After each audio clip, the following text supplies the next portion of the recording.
All right, so we've all heard the basics, right? You know, keep chocolate away from dogs, houseplants, some of them can be bad for your animals, but chances are there are some other things in your home you might not know could be dangerous, even deadly. Yeah, that's right. Dr. J from Preventive Vet is here with Rum Runner, or Rummy, you know, whatever we want to call her. She's with a One Tail at a Time, a shelter, and just came from Texas, actually. They just got her. So you wanted to talk to us about some of the pet poisons that we wouldn't think about, because like Emily said, I knew chocolate, some house plants. You know, but grapes and raisins, which a lot of people... We're talking about some that I've never heard of. One of the biggest ones really for dogs, especially or really, is xylitol, which is an increasingly common sugar substitute. So really common in sugar-free gums and mints, but people are also using in sugar-free, like keto, diabetic-friendly baking.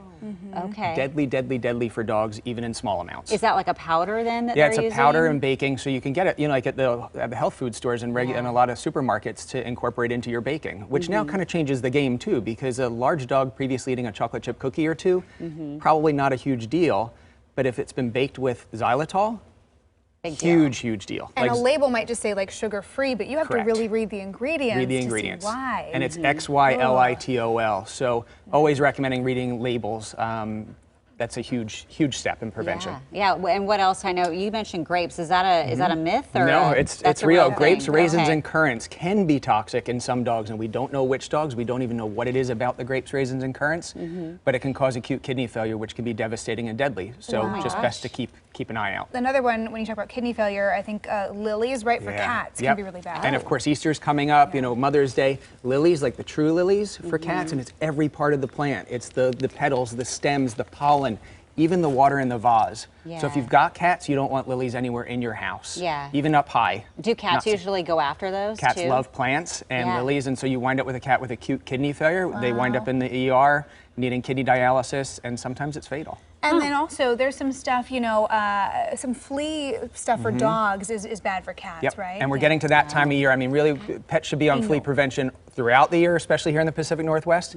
But the pyrethrin-based flea products for cats can be really toxic. There are some that are labeled for cats and can be safe to use if you follow the label directions. Unfortunately, what happens is a lot of people will get the dog product and try and split it amongst several of their cats, and then they wind up getting neurologic problems like severe tremors. They wind up in the ER and can have long-lasting neurologic damage. Oh gosh. So how you know, how do you suggest pet parents really just try to avoid this stuff? Yeah. So I mean, the big one you touched on already is really reading labels. Reading labels, following label instructions. As far as flea, tick, and parasite prevention, talk to your vet. Your vet is your best resource for guidance on those things. And then really, as far as preventing poisons like xylitol and everything, I always encourage people to hang your bags, your purses, your backpacks, your gym bags. There are all kinds of toxins in those, from your, you know, Tylenol, your Advil, your antidepressants, your asthma inhaler, your sugar-free gum.